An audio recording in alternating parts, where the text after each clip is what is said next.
when I get you back, oh yeah.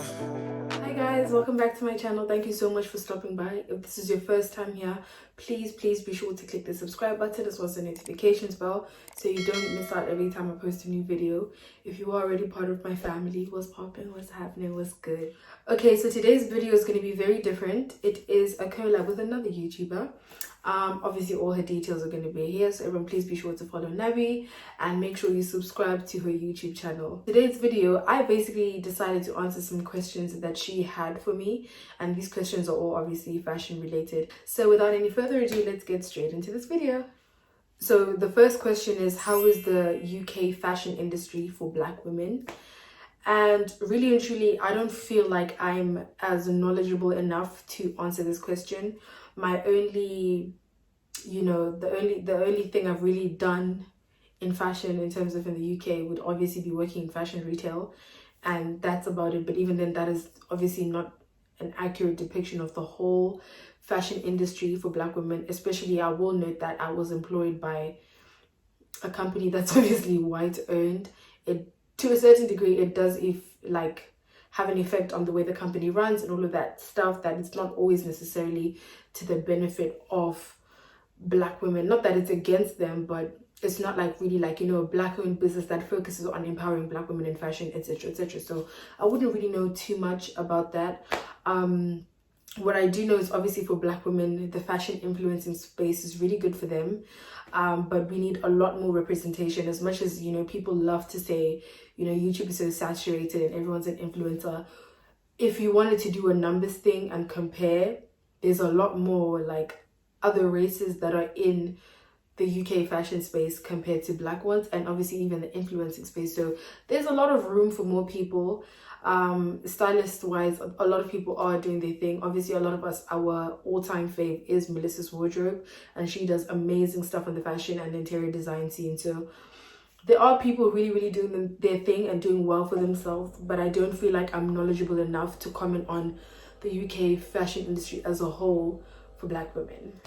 The second question is, what are some of the best online shopping platforms that I've used? Not gonna cap, for me it's very hit or miss, and I feel like things differ for people. Some people have had terrible experiences with Pretty Little Thing and Fashion Nova, and I know generally if you are in America, a lot of people have had worse Fashion Nova experiences. However, obviously Fashion Nova over there is a lot quicker to respond to problems or issues with orders there than they are here. With Pretty Little Thing, it's a similar case where obviously in the UK, a lot of us have had pretty great to amazing experiences with PLT. For people in America or abroad, they haven't had as great an experience. I've heard people complain that the quality of PLT clothing outside of the UK is terrible. So I think things differ from person to person. For me, in terms of fast fashion or high street fashion, I would have to say PLT and Fashion Nova, only because they specifically cater to me, my body type and my size, and they obviously take a lot of girls who have bodies like me, bigger, smaller, into consideration a lot more than other online platforms. I do know that ASOS and obviously Misguided do have plus size sections, but for me personally, I don't feel like the things that they stock bang all that great. That's just a personal opinion. Obviously anyone may have a difference in opinion. So the third question is, what are cheap places, what's the cheapest place to shop? And the fourth question would be what are expensive places to shop? So I'm kind of going to answer the question as one. I would say, again, everything depends and differs from person to person. It all depends on your budget. Some people's benchmark of what's expensive will be completely different to other people's. A lot of my viewers, I know a lot of you guys are students. I've noticed from the insights, a lot of people are between the ages of 18 and 22, and some of us have just gotten into employment post-uni. So it depends on your job as well. Some people who work obviously more in the finance and tech side do obviously earn a lot more than others. Some people are working retail, so you obviously only earn a certain amount. But generally, I would say cheap or affordable places to shop are obviously your usual Misguided, Pretty Little Thing, New Look is pretty good as well. Basically just your fast fashion outlets, I would say. The benchmark for expensive, however, is very different because some people might say River Island is more pricey. I know River Island is high street, but it is obviously on the more pricey end of the spectrum. So is Zara. But then again, in Zara, you do have things that are like literally less than £10. So again, it honestly depends. Some places will have a combination of both. If you wanted to go more higher in price, you're looking at places like Arquette, Monkey. Again, it depends on your style. I know Topshop as well is a little bit higher. I mean, it's high street fashion, but it's more the higher end of the spectrum. Yeah, it just depends on what you consider high end, and or not high end, what you consider expensive. It could be House of CB, it could be River Island, it could be Zara. I know for people in other countries, especially in South Africa, Zara's pricing is about the same when you convert it, but some things I find are a lot more expensive. So that obviously affects the way people view Zara in certain countries. So in South Africa, the way they view Zara is just a little bit different to how we would view Zara in the United Kingdom. So yeah, little things like that. I mean, Mango is pretty much the same, but Mango is more on the expensive side. So again, it just depends if you're someone who likes to, you know, wear high street and, you know, fast fashion items, or you're someone who looks for more quality and more longer lasting things. That kind of affects what you define as expensive or cheap. The fifth question is, have I been to any fashion shows? Sadly, no, I haven't. Prior to this year, I was obviously always in uni or at work, and even if I wasn't at work, the tickets are quite expensive for London Fashion Week. So even the few times that I could afford it, by the time I could afford it, tickets are sold out. And obviously some people who are reselling the tickets put ridiculous amounts of markup or profit onto them, so that makes it difficult. This year, I'm in a better position financially to go. However, obviously Corona came and shook our table. So yeah, there is a fashion show that I'm looking to go to. This is in November in Liverpool, and this is, I think it's the curvy, oh my gosh, I'm gonna put the details in the corner somewhere, but that's a fashion show that I do want to go to, just because obviously representation. I've never been to anything like that. I know one of my close friends does go. She went last year with her mom. Katie did go with her mom last year, so I'm quite excited. I do really want to go to that. It's just kind of, I'm reluctant to buy a ticket because of Corona. I'm not really sure if, like, you know how some places won't necessarily give you a refund, so I'm just kind of like, grow my money. But yeah, I hope to go to that, and then hopefully next year, if fashion show is going to be the same, like fashion shows are going to work the same after you know, the pandemic, I would love to go to Fashion Week. The sixth question is, how much do I budget for a decent night out outfit? There's no simple way to answer this question. There's no like wrong or incorrect budget, I would say. Really and truly, it all depends on you. For me personally, I consider where I'm going. So I could have night out like in Shoreditch, or am I having night out like, let's say I was going to the West End or something. It really just depends. That would affect my budget because it would affect the type of outfit I'm gonna have.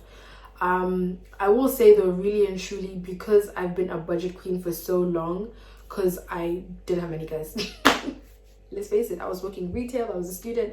I'm a very make-do person, so I know how to mix and match things in a way that may make it look a little bit expensive, even though it's all from PLT, or even if it's like PLT and New Look or whatever. So I do know that that's a skill I have. But I think it's for, if it's for one night, £50 with shoes, 75 with, wait, £50 without shoes and £75 with shoes. Obviously, because shoes tend to like be like £35-25 within that range of £20 to £35. So that obviously affects how that budget's gonna go. But outfit wise, I would never even £50 is a stretch. £50 is if I'm like buying, you know, maybe a coat that happens to come separately, as in two separate items, or if I'm buying like a shirt and bottoms or something. And even there, that's very rare for me. A lot of the time I buy tops to wear with bottoms I already have. So really and truly, if it's just for a night out, I don't think I would exceed £35. To me, that seems unreasonable. It would have to literally be like, it's a special event, like it's someone's birthday or my own birthday or something like that, for me to be like, okay, I'm actually going to sit here and budget like 80 to 100 pounds. But generally, if it's like a night out, just because we just feel like having fun, it's girls' night, I'm not going to exceed 40 pounds for an outfit. The seventh question is very controversial. She wants to know who I think dresses better, people in the United States of America or in the United Kingdom. Personally, I'm more inclined to say people in the UK dress better, but I'm starting to believe it's because I'm from here, or like I live here, because my best friend who lives in America, some of the things we wear here, she's like, girl, what? Like, what are you guys doing? So I think sometimes, you know, depending on where you are, you kind of get used to certain things. So I imagine people in America are used to the way they dress. They don't necessarily feel like they dress bad, while in the UK we're like, oh my gosh, the ghetto Americans don't know how to dress.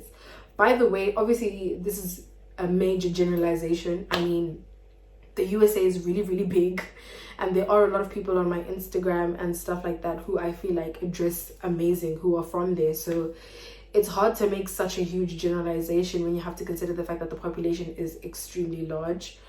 But maybe it's because of my own bias, I'm more inclined to say people in the UK dress better for my taste. And the last question is, what is the first thing I'm going to do once the pandemic is over?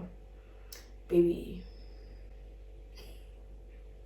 y'all don't even want to know. Honestly, I don't know. I feel like I'm going to be so elated that I won't even know where to start. For now, naturally, I feel like I'm going to say, obviously, go link my babes. Squeeze in a date night immediately. Like, do you understand the moment they announce that outside is open, that table reservation is being made ASAP? Because I know everyone's going to be trying to do the same thing I am trying to do. So I'll probably say probably link my babes, maybe try have a date night immediately. I do really want to go for brunch or lunch with my girls as well, and I actually don't know what else. Those are probably the first two things I'm going to do. I'm going to leave it at that. As you can tell, all things involve food because I miss eating out and I miss certain things that I just cannot be bothered to cook myself. So yeah, I think that, oh, before the date night though, I'm definitely going past the McDonald's drive-thru because geez, I miss that. But yeah, that's probably about it. Anyway guys, this is the end of this Q&A. This is very different, I suppose. I don't know if many of my subscribers probably would have had the same questions, but you kind of learned or seen something new. Like I said before, don't forget to subscribe to Nabi's channel, follow her on all her socials. All the links to everything will be down below as well as on the screen, as you can see. And yeah, until next time you guys, bye.